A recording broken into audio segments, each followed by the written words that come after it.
ये smart city बनने जा रहा है धुरवा में, रांची में। रोड बना हुआ है, ये देखिए स्टैंड बना हुआ है, यहाँ पे आप रुकिए और रांची स्मार्ट सिटी ये देखिए लिखा हुआ है। चलिए भाई साहब चलिए।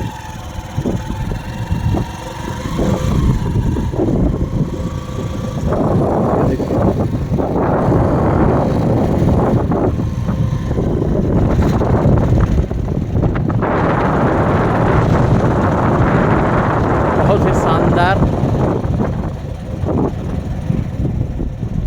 घर अभी बनाया नहीं है, रोड पूरा टनाटन रेडी है, चकाचक रोड।